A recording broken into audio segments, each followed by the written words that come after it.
വല്ലാത്ത ഒരു വേദനയാണ് നമ്മെ ആളുകൾ മനസ്സിലാക്കാതെ പോകുമ്പോൾ ഉണ്ടാവുക. അതും ഒരു ചെറിയ തെറ്റിദ്ധാരണയുടെ പേരിലോ സാഹചര്യങ്ങൾ സൃഷ്ടിക്കുന്ന സംശയങ്ങളുടെ പേരിലോ ഒക്കെ ആകുമ്പോൾ. ഇത്തരം സാഹചര്യങ്ങൾ ഉണ്ടായിരുന്ന ബന്ധങ്ങളിൽ ആഴത്തിലുള്ള വിള്ളലുകൾ സൃഷ്ടിക്കുമ്പോൾ നാമും നൊമ്പരപ്പെട്ടേക്കാം. യാഥാർത്ഥ്യങ്ങൾ മറിച്ചായിരിക്കെ അവയുടെ നിജസ്ഥിതി ഒന്ന് മനസ്സിലാക്കാൻ തുനിയാതെ അവർ നടന്നകലുമ്പോൾ തുളുമ്പി നിൽക്കുന്ന കണ്ണുനീർ ഹൃദയത്തിൽ പടരുന്നത് ഒരു വല്ലാത്ത നീറ്റലാണ്.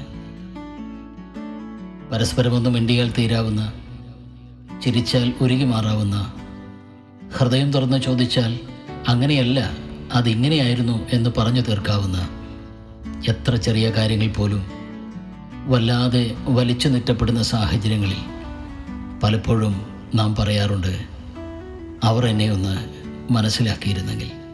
ചേർത്ത് പിടിക്കേണ്ടവർ അകലം സൂക്ഷിക്കുമ്പോൾ, അവർ അടക്കം പറയുമ്പോൾ, അർത്ഥഗർഭമായി ചിരിക്കുമ്പോൾ, എന്തിന് പറയുന്ന സ്തോത്രത്തിൽ പോലും ഒരു മുനയൊളിപ്പിക്കുമ്പോൾ നമ്മുടെ വ്യക്തിത്വം കടന്നു പോകുന്ന ഒരു പുകച്ചിൽ, നീറ്റൽ, അത് പറഞ്ഞറിയിക്കുക പ്രയാസമാണ്. അവർക്കത് ആനന്ദമെങ്കിലും നമുക്കത് നൊമ്പരമാണ്. ജീവിതം ചിലപ്പോഴങ്ങനെയാണ്. അവ നമ്മുടെ കണക്കുകൂട്ടലുകൾക്കും അപ്പുറമായിരിക്കും. ചിലപ്പോൾ അത് ഒരു കോമാളിയെ പോലെ നമ്മെ പരിഹസിക്കും, മറ്റു ചിലപ്പോൾ ആർത്തിച്ചിരിക്കും.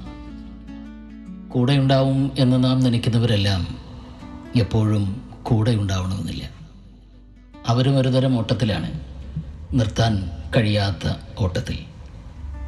ആർക്കും ആരെയും അറിയുവാൻ സമയമില്ല, ആർക്കു വേണ്ടി കാത്തു നിൽക്കാനും ആർക്കും സമയമില്ല. കാലത്തിൻ്റെ സൂചിക്കൊപ്പം ഓടിത്തീർക്കാനേ നമുക്കും പറ്റൂ.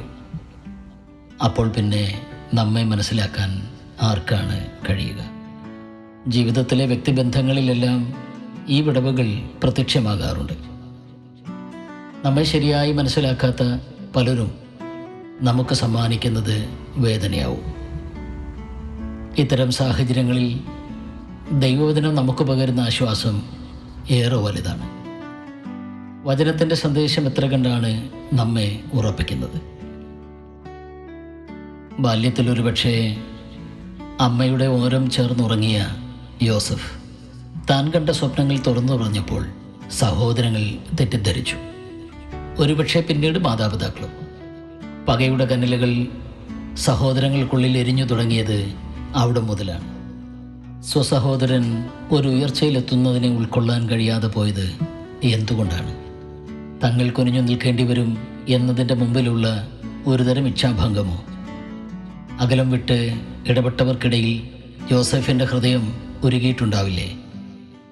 അപ്പൻ സമ്മാനിച്ച അങ്കിയുമണിഞ്ഞ് സോദരസുഖം തേടിയിറങ്ങിയ യോസഫ് പിന്നെയും അവഗണനയുടെ കയ്പ് രുചിച്ചത് ഈ തെറ്റിദ്ധാരണയിലാവില്ലേ? സ്വന്തം സഹോദരങ്ങൾ കിണറ്റിൽ തള്ളിയെടുത്തക്കവണ്ണം അത്ര വിപത്തായിരുന്നു ആ ദർശനം.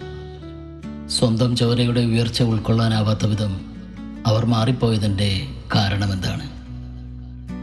കാലം പിന്നെയും ആ സാധുവിനോട് ഒരുതരം വാശി തീർക്കും പോലെ പിണങ്ങിപ്പിരിയുന്നത് നാം കാണുന്നുണ്ട്.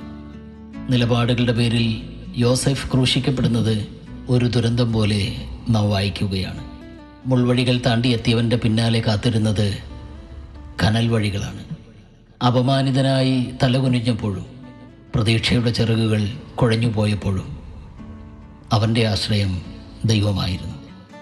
ആരും ആശ്രയമില്ലാതിരുന്ന നാഴികകളിൽ ബാല്യത്തിലെ സ്വപ്നങ്ങൾ അവന് കൂട്ടായി വന്നു. ഇന്നത്തെ ഇരുട്ട് നാളെ ഒരു വെളിച്ചം തരും എന്ന് പറഞ്ഞു വച്ചു. കുണ്ടറയിലെ തണുപ്പും പരുവരുത്ത അന്തരീക്ഷവും യോസഫിനെ കരുത്തുള്ളവനാക്കി മാറ്റി. ആ സാധു എത്ര തവണ വെങ്ങിപ്പൊട്ടിയിട്ടുണ്ടാവും. മടിയിലിരുത്തി താലോലിച്ച അമ്മയുടെ ചൂടും പുത്തൻ അങ്കികൾ സമ്മാനിച്ച് ലാളിച്ച അപ്പൻ്റെ സാന്നിധ്യവും കൊതിച്ചവനേറെ കരഞ്ഞിട്ടുണ്ടാവില്ലേ?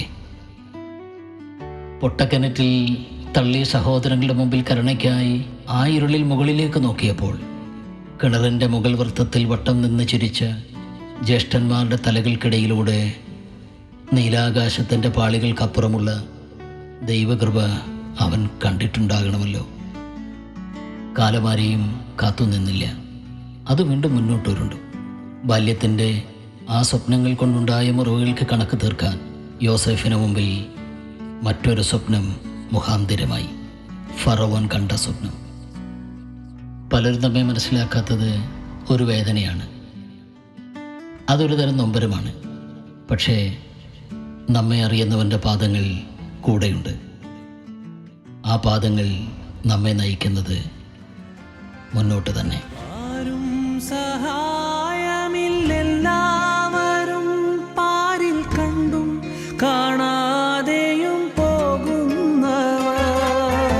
ആരും സഹായമില്ലെല്ലാവരും പാരിൽ കണ്ടും കാണാതെയും പോകുന്നവർ. എന്നാൽ എനിക്കൊരു സഹായകൻ വാനിലുണ്ടെന്നറിഞ്ഞതിൽ ഉല്ലാസമേ. എന്നാൽ എനിക്കൊരു സഹായകൻ വാനിലുണ്ടെന്നറിഞ്ഞതിൽ ഉല്ലാസമേ.